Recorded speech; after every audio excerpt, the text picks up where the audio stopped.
I'm Selena and welcome to my November wrap-up. I'm going to tell you about all the books that I read in November, of which there were 15, kind of.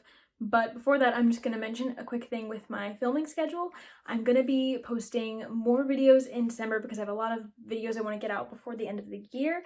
And so I'm going to be moving to 3 videos a week for the month, and I might continue it if I can keep it up during the school year in January. And so you will have videos from me on Tuesday, Thursdays, and Saturdays for this, at least this month. For now, let's get into the wrap up. As I said, I read 15 things this month, and they weren't all novels. Only about 11 of them were full-size novels, and then I had 2 novellas in the mix, and then 2 either just single short stories or collections of short stories. As for the genres I read this month, I read 9 fantasy books, 1 sci fantasy book, 1 mystery, 1 horror, and 3 romance. For the age ranges I read a lot of adult this month. I only read 3 books that were either middle grade, children's, or YA, and then the rest were all adult. And then my ratings were all over the place. I did have 1 1-star, 2 2-stars, 5 3-stars, 5 4-stars, and then just about 2 5-stars. Okay, now let's talk about the books I read, starting from the lowest rated and moving into the highest.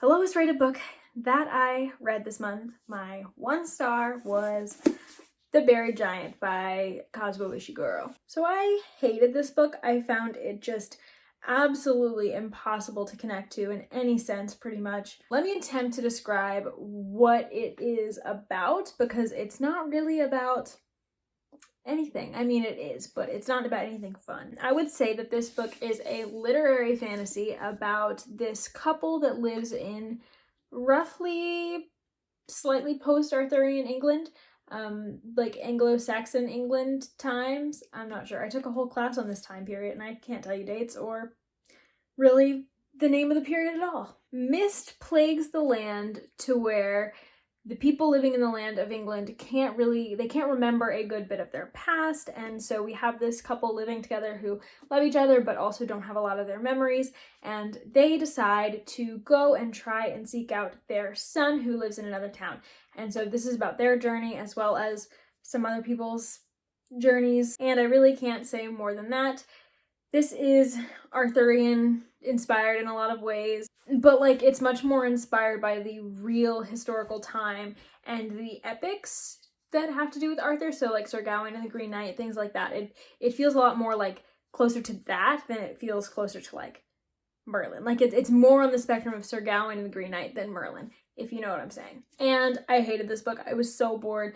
I could not connect to these characters at all. Their dialogue felt like stilted and just boring. The little plot that was there in this book was slow and meandering and just boring and just barely there, if I'm being honest. I will say, Kazuo Ishiguro has balked at this being called fantasy. And while that's sort of kind of snobbish and sort of pretentious because it's sort of said in a way where like this is too literary to be fantasy, I sort of agree, because what Ishiguro did with his book was there's fantastical elements in it, but I don't want to say anything because it's sort of a spoiler, but they are made so mundane in the most boring way possible, where any like fantastical energy or like life is just sort of sucked out of them. A lot of this book also seemed pretty allegorical to me, which I thought was kind of stupid, and I just didn't like this. It felt more like it was trying to say something rather than tell a story, and that doesn't tend to be something that works for me. I just didn't really like this. It wasn't for me, not my thing. It's a 1 star. Moving on to the 2 stars, the first 2-star I'm going to be talking to you about is something I should have never read in the first place, and that is Once Upon a Time in the North by Philip Pullman. If you don't know, this is a prequel novella to Philip Pullman's His Dark Materials series, which I hate. I tried to read His Dark Materials when I was in high school. I hated it so much. I don't even know if I finished the first book.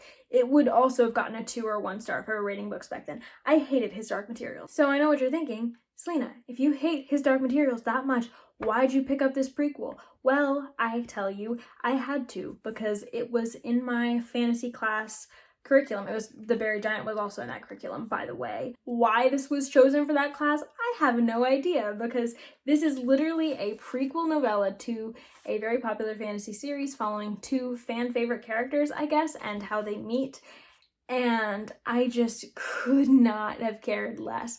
And I don't know why anyone would care, really, if you're not a fan of these characters already. Some people in my class liked it, but like, I don't know how. But again, I should have never read it. I'm only giving it 2 stars. I don't want to like be overly excessively mean, because like this was not for me. It's not for me. I knew it wasn't for me. I was forced to read it for class.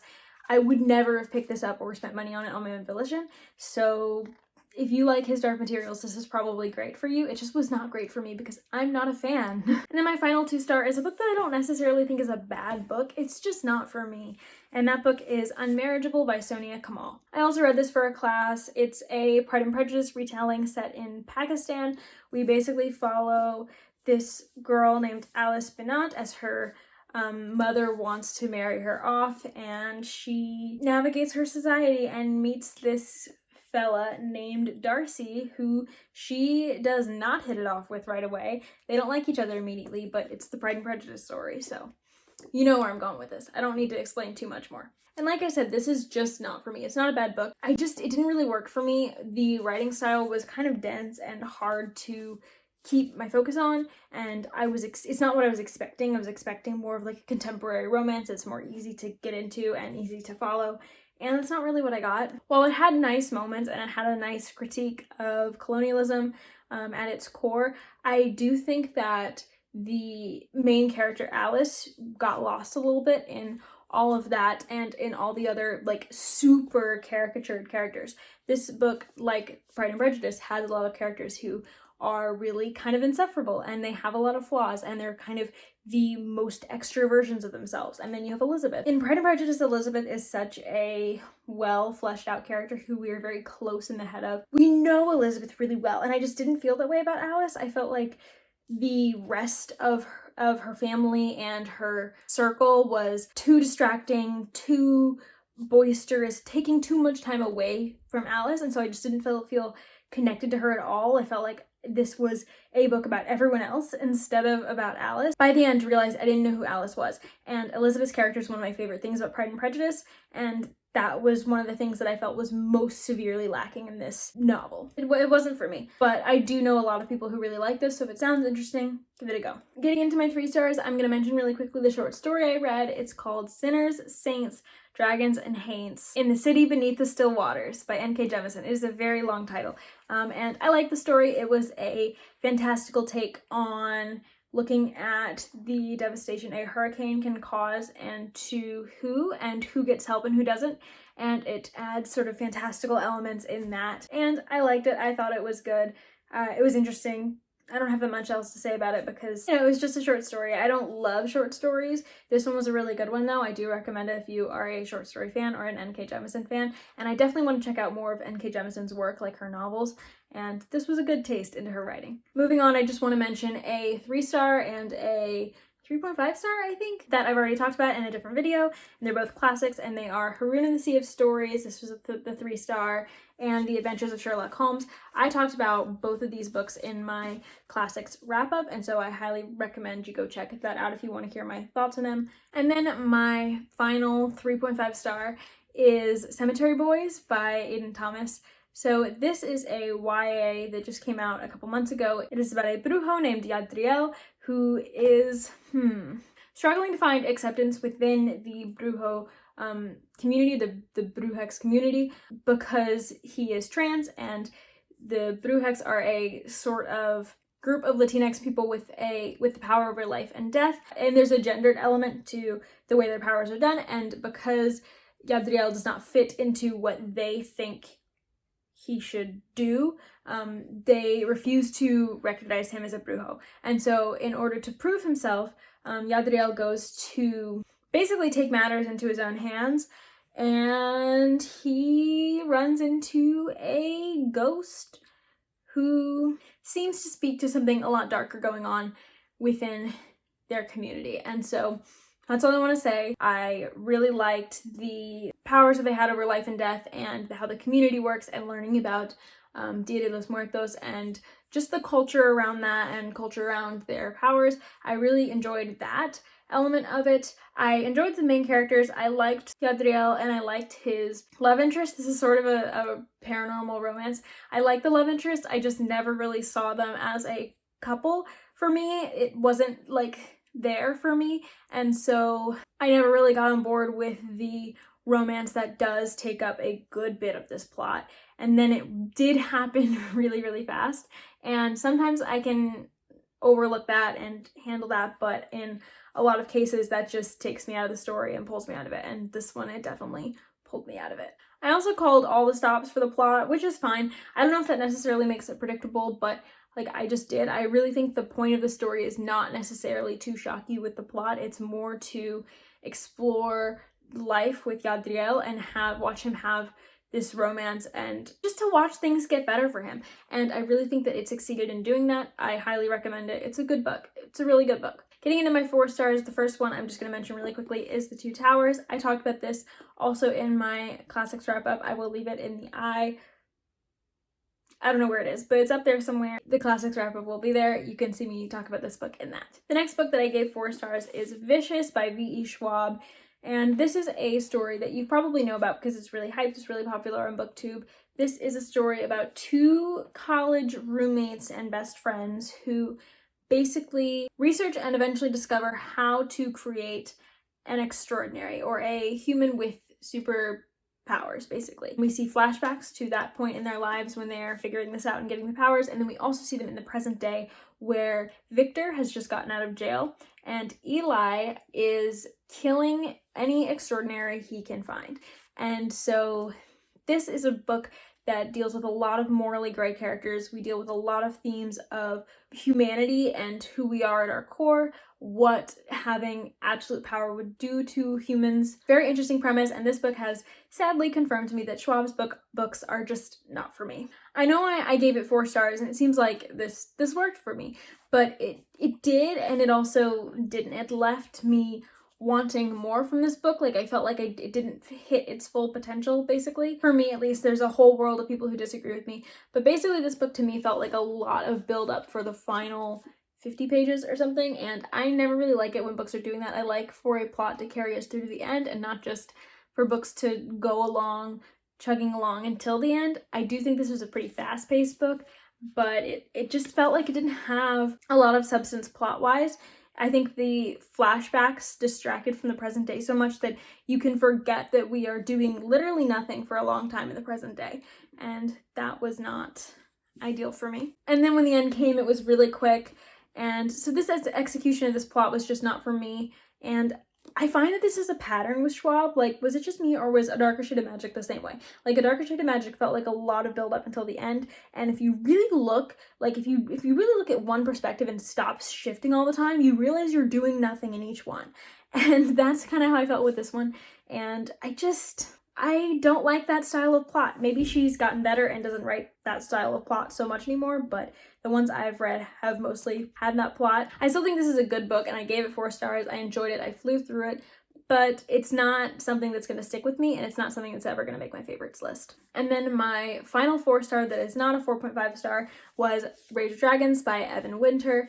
This is an adult fantasy, military fantasy, and it's also a revenge story. I don't really want to go into the plot too much because this is a very character-driven book, and it focuses on our main character Tao seeking revenge after someone who hurts him. So you watch what happens and you see what Tao does afterwards, and you see his desire for revenge consume his goals, his mind, his life. So as I said, this is a very character-driven book. If you look at what the plot is doing, you will see it's entirely driven by Tao and his character, but at the same time, it's also a very action-packed book, which is not a common combination.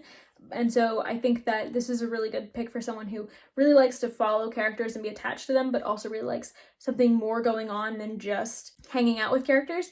And so I think that that's why a lot of people have really liked this, because it has a good balance of character work and something that feels like plot, even though it is a very character-driven plot. I tend to be a more plot-driven reader. I tend to like my plots to be a little bit outside of the characters. I can do character-driven books, but it's kind of hit or miss for me, and I did enjoy this one. but I realized that the big reason that I didn't enjoy it as much as a lot of people is because this is kind of the opposite type of plot that I like. I really like slow, political, like intrigue-driven plots, and this is basically just the opposite. We have a character-driven story. We follow a character's turmoil through an entire book, basically, and we break that up with a lot of different battle scenes and action scenes. So if you really like action scenes, this might be for you. Action scenes have never been my thing, and I do think they're well written in Rage of Dragons, but it wasn't enough to make me love them. And then I also really love world building and magic systems, and this book had good world building and magic systems, but it just didn't have enough of it in it for me to latch onto that. This book took me forever to read because I just lacked the motivation to pick it up, because I wasn't, the plot it was character driven plot. It didn't keep me wondering what would happen. It didn't make me want to pick it up.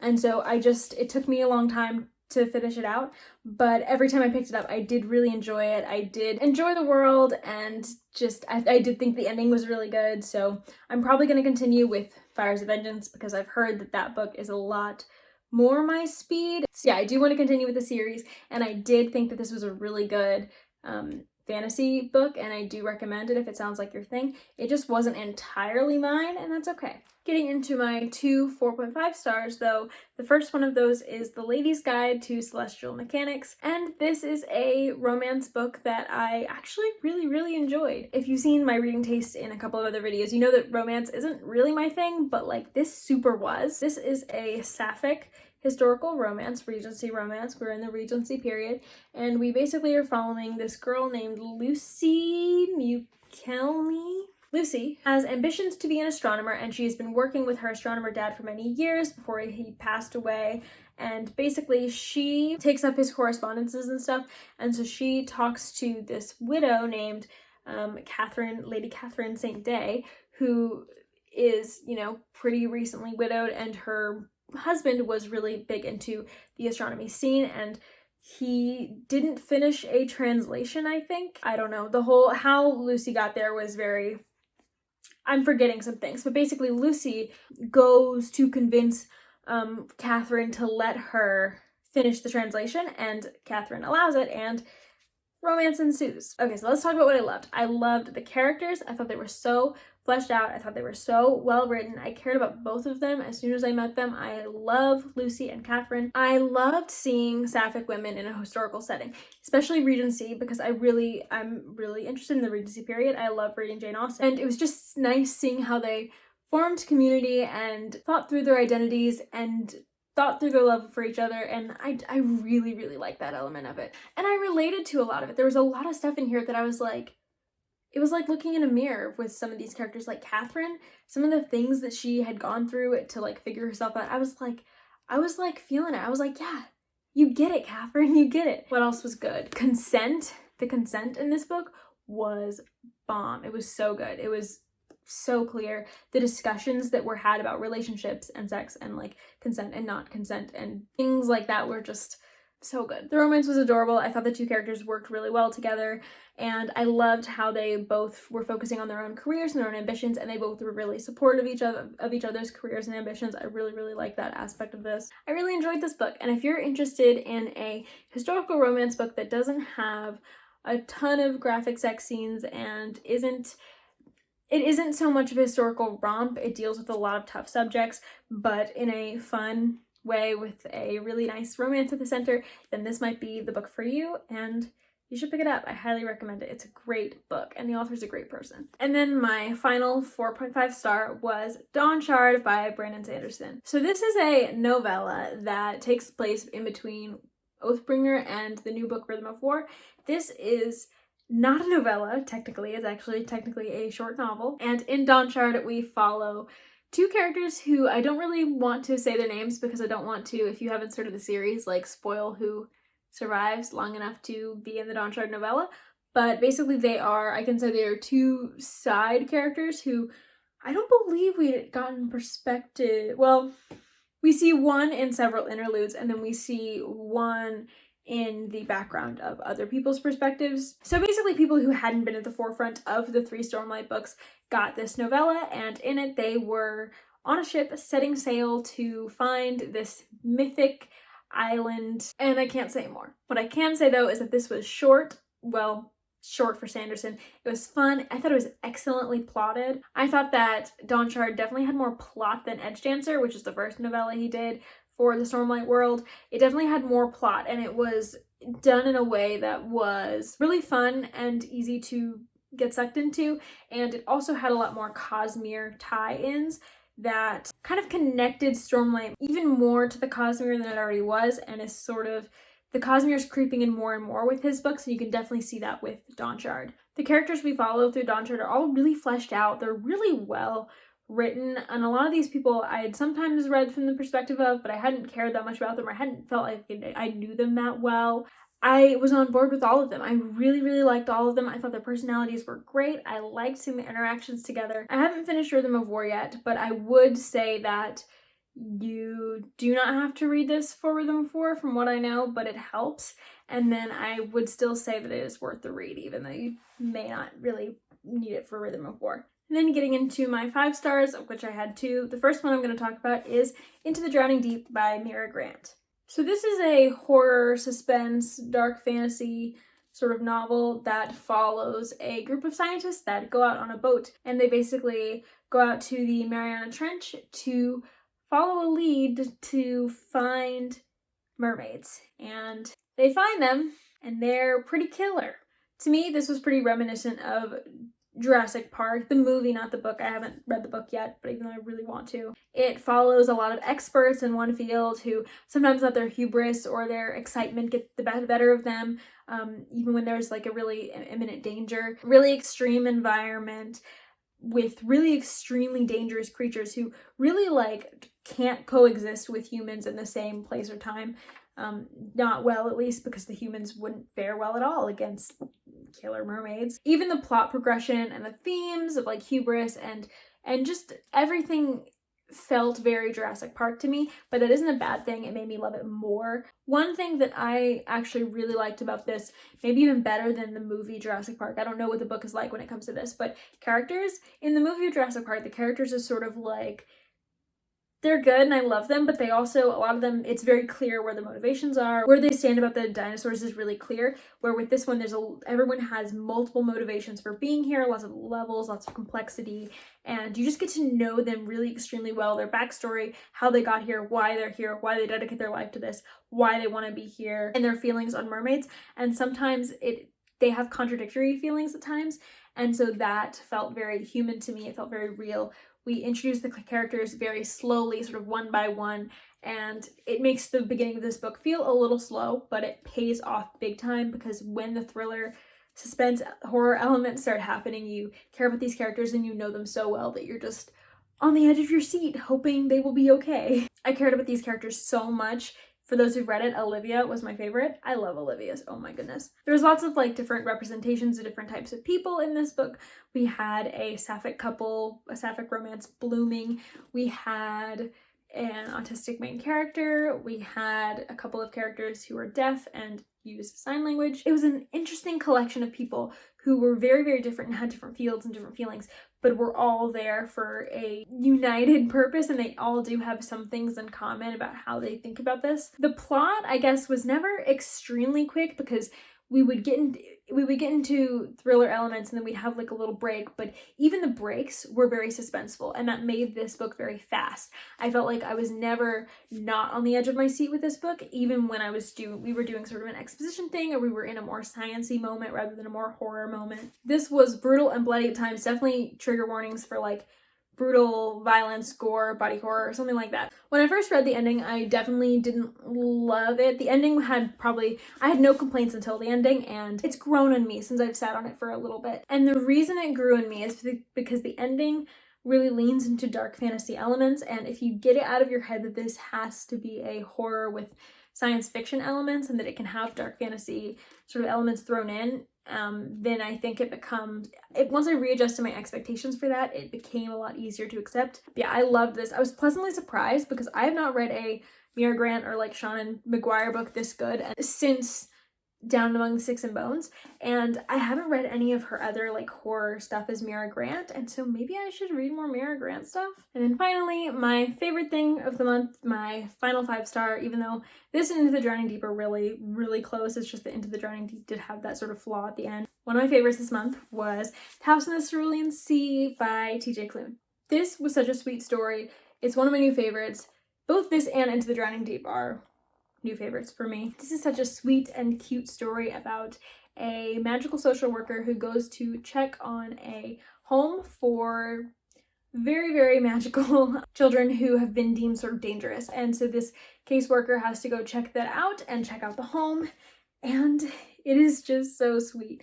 This is such a sweet found family story. I was so attached to all of these characters. I loved learning about these children. I really enjoyed our main character, who is sort of this middle-aged man who's sort of down on himself. He doesn't have great self-esteem. He's not super fulfilled. I really enjoyed that perspective because he was just such a good man and I wanted happiness for him. My favorite thing about this book, though, was the theme that no matter where you come from, no matter who you are, no matter what society thinks that you should be, there's always more to you. You can always rise above like people's expectations, and there are people who will see you and fight for you as you are, and you don't have to be exactly what someone tells you to be. I was emotional with this one. I loved this book so much. Oh no. This is a lot of books. I don't want to drop any of my babies. That was my November wrap up. Thank you for watching this very long video, and thank you for listening to me talk about these books. Let me know if you've read any of these books or if you want to read any of these books down in the comments below, and I will see you next time. Bye. It's okay, it's the ones I don't care about.